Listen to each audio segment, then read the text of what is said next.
Welcome to Beyond the Microphone, a podcast about podcasters and the stories of how their shows came together, grew, and what they discovered along the way. I'm your host, Adam Baruh. As we get started today, I'd like to talk a little bit about the notion or the idea of whether you should publish every single interview that you do or not.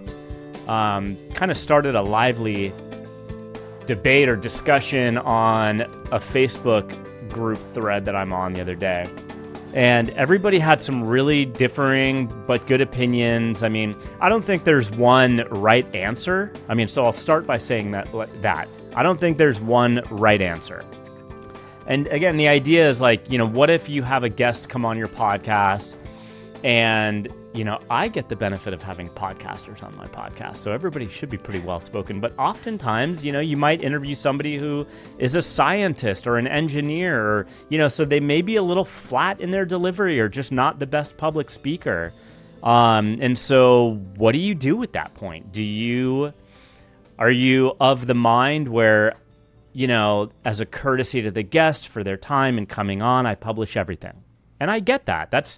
That's fine. If that's what you want to do, great.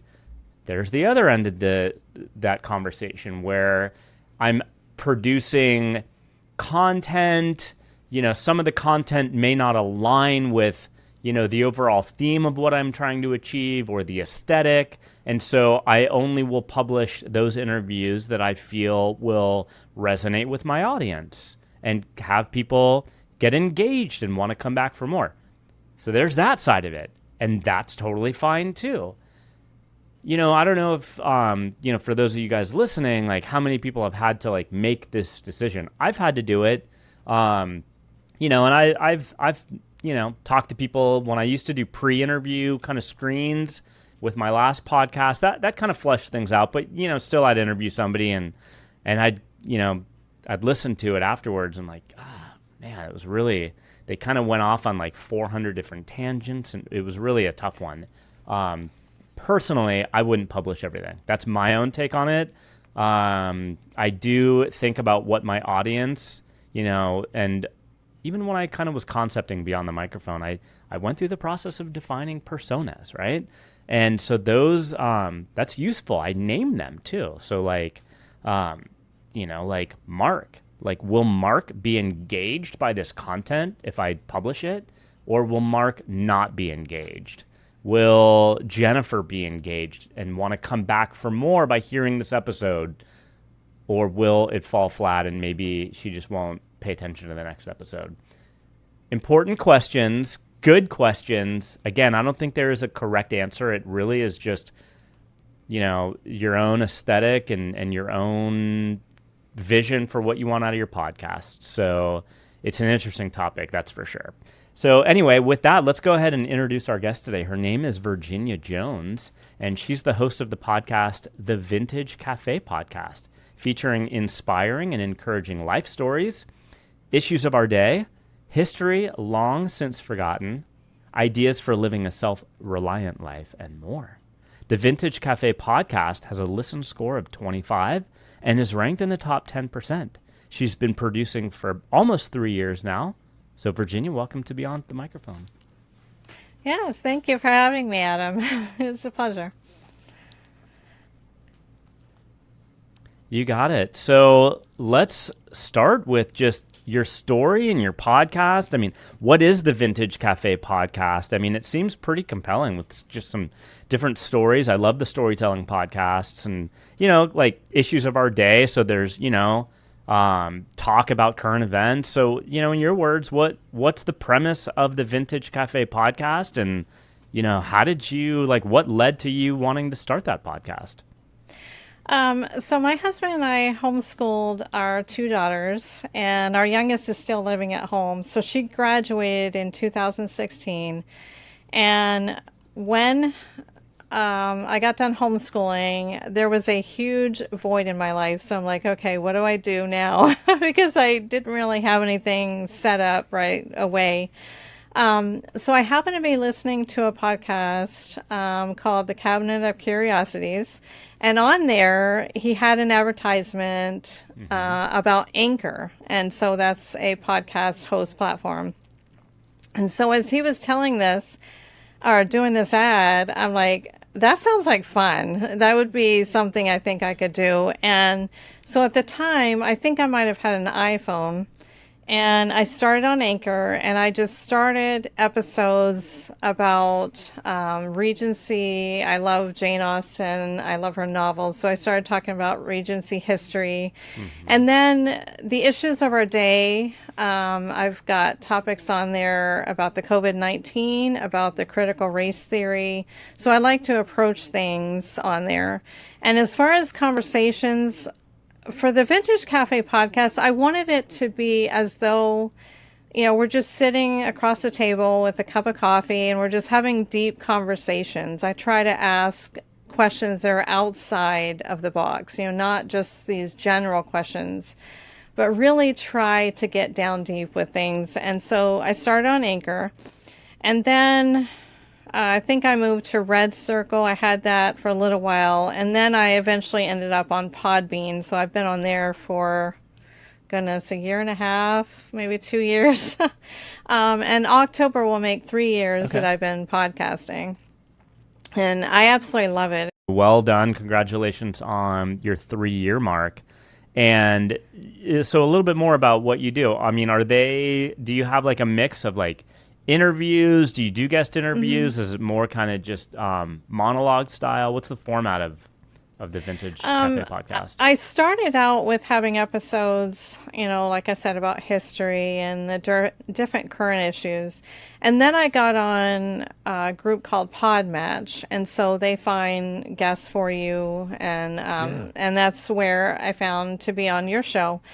And so it's kind of a mixture. Right now, it's till probably January or February, it's going to be all guest. So I'm taking a little bit of time off to try to rethink some things and, kind of streamline the direction I want to go in, I guess you could say, because we do have a homestead. So we are raising some animals and stuff. And I'd like to get back on and talk a little bit more about being more self-sustaining, because we're seeing that in our society today where the economy is going crazy. People have lost their jobs, and people are wanting to be independent, really. And so I want to try to get more episodes. But yeah, right now it's pretty much guest on my show. But I have had quite a variety of things. And I did have a podcast coach. I did one session with a coach, and she was kind of wanting to steer me in the direction of just like one topic. However, my audience really enjoys having a variety. They like having different topics on the show. So I think I'm going to stick with having, different topics and stuff. But yeah, it was something that definitely filled that void in my life and, gave me something to do, I guess. Yeah, and I love it. I've met people all over the world. I love that.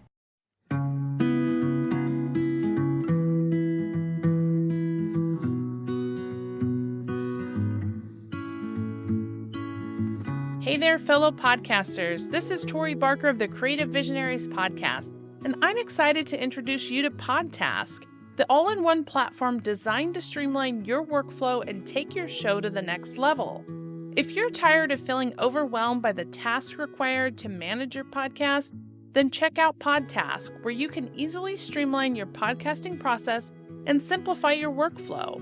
Say goodbye to the stress of managing multiple tasks and deadlines, and hello to a more efficient and productive podcasting experience. And it doesn't just stop there. Podtask also offers AI-based marketing tools that give your podcast a competitive edge.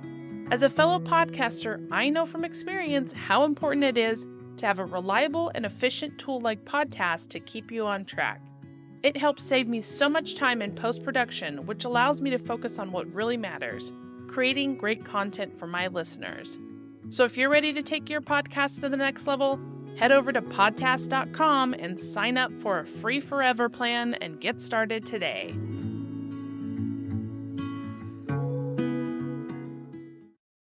No, I agree. Just the, who you get to meet, who you get to have conversations with, 100%. That's the most enjoyable part, and for sure what feeds my fire to want to keep coming back. But I wanted to stick on the topic, and you brought it up, and actually I was going to ask you about this. There's a conversation, there's a dialogue, there is a mindset around, your podcast premise, right? So do you go niche, which many of the, stuff that you're going to read online will tell you to go niche, or do you kind of try to cover a broad variety of topics? I will say that there are some that do broad varieties. What's the one by Gary Arndt, like the Everything Everywhere or something like that podcast? I mean, that's pretty broad based. I think he's got a hook in the way he does his delivery and how he does his episodes. I think that's what's kind of like the through line, the thread that connects everything. So what are some of the challenges that you've run into in regards to just not having that real kind of niche focus, but being more broad-based? I mean, you said you kind of worked through the motions of thinking it through one way or the other and purposefully decided to stick with the format that you have. So have there been challenges, like not just, in terms of engagement that you see with your audience, but just how you package up your marketing, how you do, all of that stuff? Can you speak to the experience of having that broad theme? Yeah, being the sole person that does my podcast, because I don't have a team or anything. My husband kind of financed it a little while, and then I was able to finally, finance what I do and my equipment and things like that. So there have been a few challenges. Like, I really came close to actually quitting once because and this is when I think I was on Podmatch for a little while, and I got so excited about having guests that I actually had 11 guests in 1 week. And it was the craziest week I've ever had in podcasting. And I just about burnt myself out. So, I really like to be down to earth. I try to find guests who have a really amazing life story. They've come out of some kind of a trauma situation. And they've come out the other end being really successful and having, I think, a driven purpose to really change the world. But yeah, it is a little tough being the sole person. I try to record, and I actually have had to change that over time because of it just being me. I did have my podcast twice a week. I had it 3 days a week once. And I brought it down to 1 day a week. And I've also brought down my interviews to once a week because it was just too much with me doing the podcasting and also being a homesteader. It does take up a lot of time, and it does take a lot of work to get it done. I enjoy it, though. I absolutely love it. But I have had to make some changes. I've had to adjust and learn what my limits are. And, like you were saying, there's some people that you have on that you're like, oh, should I publish this episode? I did have one person like that who she seemed to want to ramble and not really stay with the topic. And it was like, okay, should I do this? I did publish it. But yeah. And, having been on Podmatch and stuff, you do pass on a lot of people. And it's okay, to do that. And, that was one thing Alex said. It's okay if you pass on people. They don't fit, the audience and what they're going to want. And, I don't always do every episode based upon what my audience likes. Sometimes it's just something that interests me, like the Jane Austen. I love the Regency era, so I talk about that. Or, some current topics may be a little touchy with people. But being from a Christian background, I really feel like that I want to use the platform to address those topics and bring those across. And those who want to listen will listen, and those who won't listen. I also have a website. So I have the Vintage Café Podcast.com. I built that pretty much by the seat of my pants. And I'm learning those things as I go along. I'm not a real techie person, so I've had to learn some things, but once I learn them, I'm building my confidence as I go along. And so I've grown quite a bit, I think. And, having guest on has really taught me how to listen to people and how to not just ask the surface questions, but really to, dive down into a deeper conversation. And I think it's taught me that I'm not the only one struggling with things, and some people's struggles are a lot worse than mine, but we all have struggles in this life. Sure. And we can take a perspective of either having the woe is me attitude or really being grateful. And I think that that's what I try to do with the podcast, is show people that gratefulness is the way to go, and to be an inspiration and to be an encouragement to people, to try to lift people up and let people know that you can do it, you can make it in this life, and you can excel. So I love that. I love that you're speaking on those topics, because they're absolutely near and dear to my heart as well. Specifically, you mentioned the words gratefulness. And you were talking about mindset. So, can you share with us a story, like through your podcasting journey, that you're grateful for, like something that you experienced that helped you or taught you? I guess I would have to go back to my own story. I mean, I've heard so many stories. I've had so many people on my podcast, and I think, oh my goodness, wow, my struggle is nowhere near what they went through. However, in my own struggle, and I mean, it has been my journey that's brought me to where I'm at. So, I am a warrior of mental abuse, and I say warrior because, again, you can either have the mindset where I'm a victim, or you can have the mindset where I am a victor, and it's a totally different thing. So my mother was my abuser, and I was told from as young as I can remember that I would never amount to anything, that I was never going to be loved by anybody. And, there was some physical abuse in there too. So when I came to be a Christian, it took me several years to call God Father, because my father abandoned me. He left me in the hands of my mother, who he knew was abusing me. And so when I became a Christian several years later, I understood what a real father is supposed to be. And, in understanding that, I really took on the attitude of being grateful. Again, we have 2 daughters, I've already mentioned. And I really wanted to raise them differently. I have an amazing husband who has helped me through so many things, and my husband's family who has helped me. And so just every day I'm thankful that I have another day to live, that I have another day to give God glory, because it's really by Him that my podcast is working. I give Him all the glory, because I have, like I said, I've had so many people on my show who just have such amazing stories, and they have accomplished so much in their life and brought such inspiration, I think. And we've had people all over the world who've been on our podcast. We had a gentleman from Nigeria who, it was just amazing to know.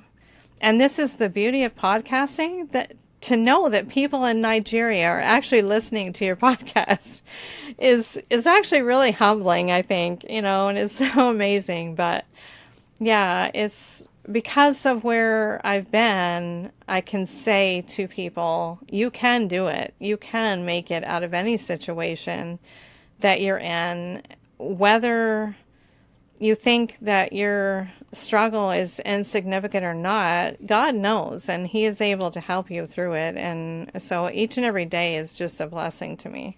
That's beautiful and amazing. So many words I can say about how inspired I am to hear how you took a story of, as a child, I imagine, terrifying, obviously traumatic, saddening.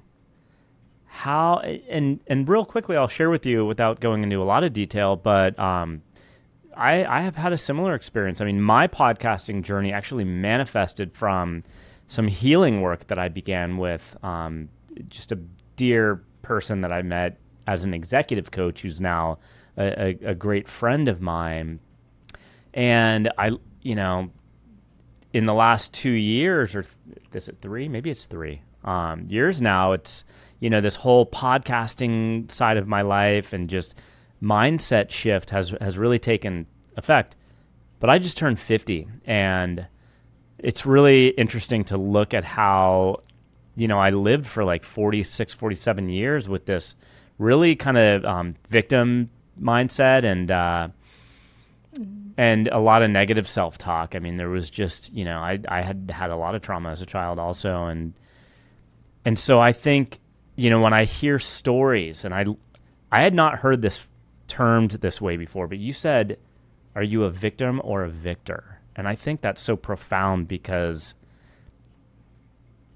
I've come to conclude that the challenges, the obstacles that we're presented with in our life, as shitty as those experiences are when you're going through them, when you can get to a place to learn and be curious about perhaps why those experiences were presented to you in the first place, why was your journey as a child filled with so much trauma? And, for me at least, I became curious about just the big picture.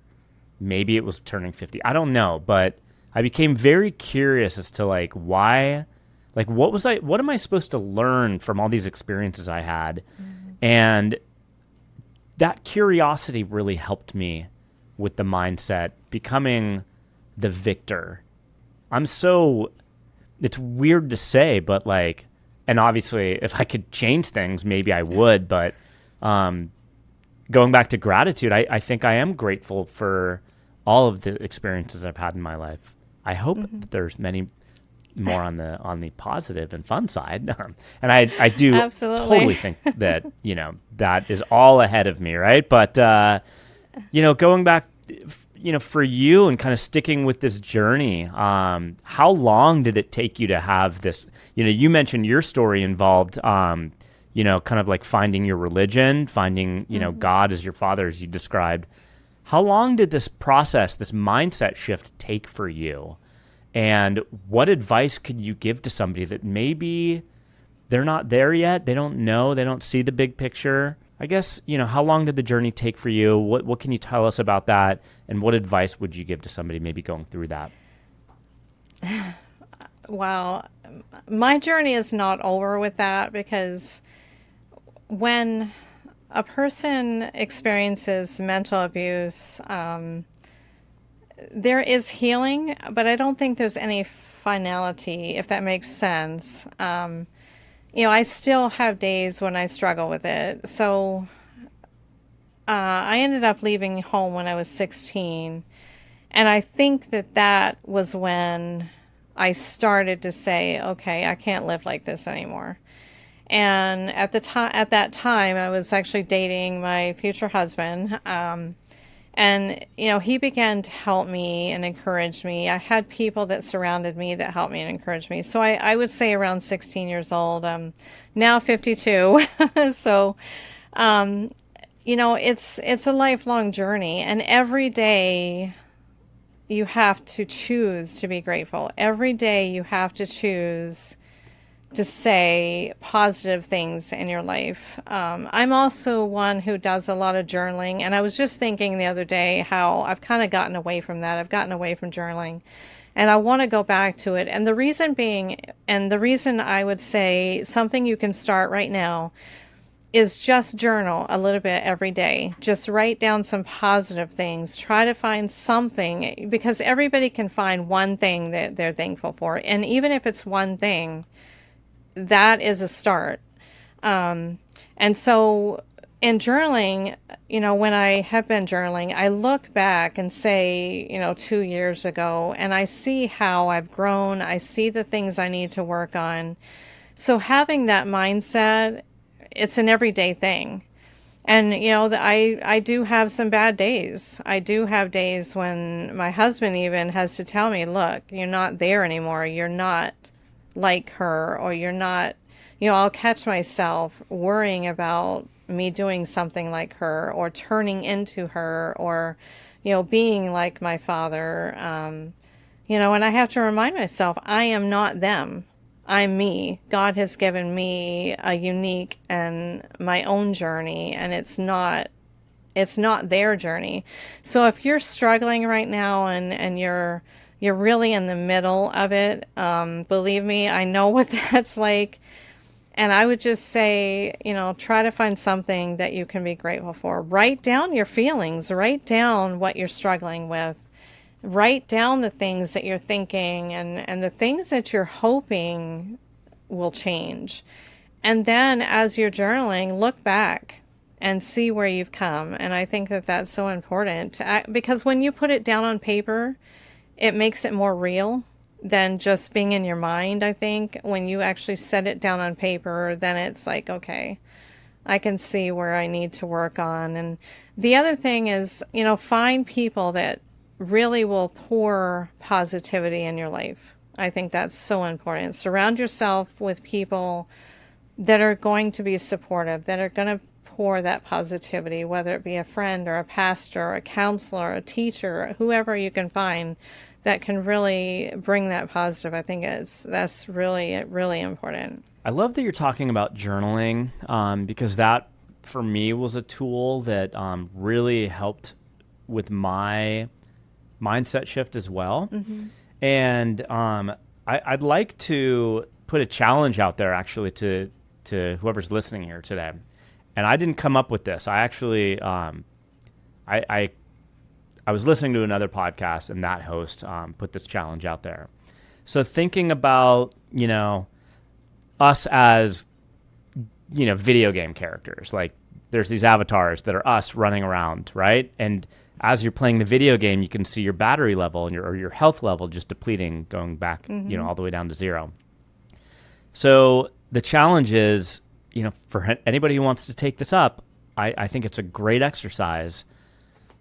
Sit down with a journal or a piece of paper and write down the top 5 things that recharge your battery or your health mm-hmm. level or that fill your cup. Sit with that and write that down. And for those who are listening who go through that exercise, I would love to hear feedback on your experience going through that exercise. Email me at adam.baruh@eiqmediallc.com. I'll put my email address in the show notes. I'd love to just hear how that experience, how you experienced that challenge. Like, because for me, when I did it initially, it was very surprising. So definitely, I would love for that feedback for anybody that's taking up that challenge. And then going back to journaling as well, I think one of the things that is most powerful about journaling, about putting your thoughts onto paper, about taking the time to pen and paper, just put it down on paper, is the power of manifestation. I think there's so much energy and so much to manifestation and having things show up in your lives that you're like, wow, like that was amazing that this happened. Where did that come from? Sometimes, and very often, you manifested that by taking the time to journal, taking the time to do something for yourself, something to help another person who is maybe struggling. The power of manifestation is real, and journaling is a great way to manifest what you want. So a couple more questions as we come to close here today. I'd love it if you could share, if you have a memory or a story that really kind of highlights your podcasting experience. I guess, Yeah, there was one that I really wanted on my show. I wanted somebody from Answers in Genesis to come on the show. And so I can't remember what episode number it is now. But Dr. Nathaniel Jeanson, he's from Answers in Genesis. And he came on, and it was such an amazing conversation about genetics. And he has this book. Oh, goodness, it slipped my mind. But basically what it is you can take this test, and it's mostly for men. I think he does, men can take this test where they can actually link their lineage all the way back to Ham, Shem, and Japheth. And it's really cool. And it's just, but it's how our bodies are so unique and our DNA is so amazing that we can do that. And it just proves the Bible is true. And so it was a really interesting conversation. It was like the highlight of my podcasting. The other person I would love to have on my show, by the way, is Ted Decker. I'm a huge Ted Decker fan. I love his books. And it would be really cool to have him on my show. But yeah, it's through podcasting. Like I said, I've met some really cool people. And it was really fun to have him on and to be able to chat with him. And my husband was actually in on that episode. So it's really, yeah, that was a definite highlight for the podcast. Awesome. Okay, so final two questions. They're both on the theme of discoveries. And the first is, what discoveries have you made through your almost 3 years of podcasting now that surprised you just about podcasting, that perhaps you weren't aware of when you got into it? I would have to say how far back podcasting has been, because I didn't even know what a podcast was like 4 years ago. I had no idea. And I've learned that there have been people podcasting for over 20 years. And I'm like, oh my goodness, where have I been? So, it's been around for quite a while, and it's really neat. The other thing I would say for myself personally is really how it's not something that I anyway find that hard to do, really. I mean, it is a little difficult if you're by yourself, but it can be done. And it's something that is reaching into really every part of the world. And I find that amazing. So realizing how far back it went, I think that was really cool. And, I wish I could kind of go back in time and listen to the first podcast episode. It would be kind of neat to see what it was and, where it went, and it's amazing how technology has just advanced so much in such a short period of time, really, because 20 years in the scope of things isn't really that long. So, and it's really, I think technology has opened a lot of doors, I guess, for a lot of things. So Certainly. Okay, so you kind of segued a little bit into what my final question is going to be, but I'm going to ask to really, as you answer this, reflect on just yourself as a person and the growth that you've discovered. So, the question is, what discoveries have you made personally about yourself and who you are through your podcasting experience? I would have to say that, I've learned that I really like to listen to people's stories. I really love to meet new people and to hear their experiences. And I think that it's helped me to grow in my own confidence. People have overcome so many things. And also, as you're podcasting and you're getting ready for an episode, you're researching and you're learning. And so I've learned, history that we don't talk about anymore. I've learned so many things in history that I want to be able to share with this generation of people that may not know. So yeah, I love the research, and I think it's refueled the fire of just wanting to learn, because you never stop learning. You should never stop learning anyway. And as a homeschool mom, I always loved, researching with my kids. And I think podcasting has brought that back, of being able to research and learn things. Well, thank you so much for taking the time out of your day to be here and to share your experience and to really go deep with some of your responses here today. So, Virginia, thank you so much for being on Beyond the Microphone. Yeah, thank you, Adam, for having me. It was a pleasure. Virginia Jones is a veteran homeschool mom, photographer, and podcaster. One of her goals in life is to be an inspiration to others, whether that is through podcasting, photography, or otherwise. In her words, every day is an opportunity to change someone's life. Beyond the Microphone is sponsored by Podtask. Whether you're just starting out in podcasting or you've been at this a while and are looking to save time so you can focus on creating amazing content for your listeners, go check out Podtask, a podcast management and marketing platform designed by podcasters for podcasters. With Podtask's automated workflow and AI-based marketing tools, you'll save time and sanity and be better equipped to grow your podcasts. If you're enjoying Beyond the Microphone, please subscribe on Apple Podcasts or wherever you're listening, as well as to our YouTube channel. You can find links to all of these in our episode show notes. Thank you all for listening, and we'll see you next time on Beyond the Microphone. Beyond the Microphone is produced and distributed by EIQ Media Group, LLC. Elevate your emotional IQ with podcasts and content focused on entrepreneurship, overcoming adversity, stories of emotional courage, women's health, aging, and more.